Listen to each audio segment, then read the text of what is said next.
মানুষের হাতে থাকা 14,000 কোটি টাকা ব্যাংকে ফিরছে। ব্যাংকের বাইরে থাকা টাকা আবারও ব্যাংকে ফিরতে শুরু করেছে। তাতে ব্যাংকের আমানতের পরিমাণও বেড়েছে। গত বছরের জুলাই থেকে ডিসেম্বর এই 6 মাসে ব্যাংকের 34,500 কোটি টাকা আমানত বেড়েছে। তাতে ডিসেম্বরের শেষে দেশের খাতে মোট আমানতের পরিমাণ বেড়ে দাঁড়িয়েছে 17,77,315 কোটি টাকায়। দেশের আর্থিক সূচক সংক্রান্ত বাংলাদেশ ব্যাংকের সর্বশেষ এক প্রতিবেদন থেকে এই তথ্য পাওয়া গেছে। বাংলাদেশ ব্যাংকের প্রতিবেদন অনুযায়ী দেশের ব্যাংক খাতে গত জুন শেষে মোট আমানতের পরিমাণ ছিল 17,42,798 কোটি টাকা। ডিসেম্বরের শেষে তা প্রায় 2% বা 34,517 কোটি টাকা বেড়েছে। ডিসেম্বরের শেষে 17,77,000 কোটি টাকার আমানতের বিপরীতে ব্যাংকগুলোর বিতরণ করা ঋণের পরিমাণ ছিল প্রায় 17,02,589 কোটি টাকা। সেই হিসেবে আমানতের প্রায় 96% ঋণ হিসেবে বিতরণ করেছে ব্যাংকগুলো। বাংলাদেশ ব্যাংক বলেছে, গত ডিসেম্বরের শেষে ব্যাংকের বাইরে মানুষের ঘরে বা হাতে থাকা নগদ টাকার পরিমাণও কমে এসেছে।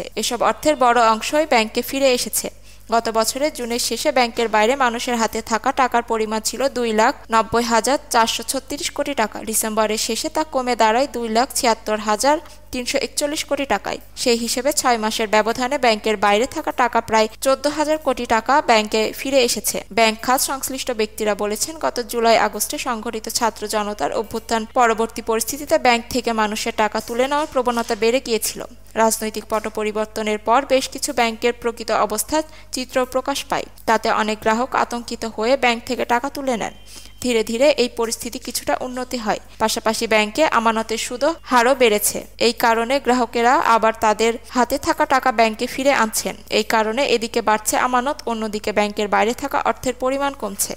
ভিডিওটি ভালো লাগলে লাইক, কমেন্ট এন্ড শেয়ার দিয়ে আমাদের পাশে থাকবেন। ধন্যবাদ।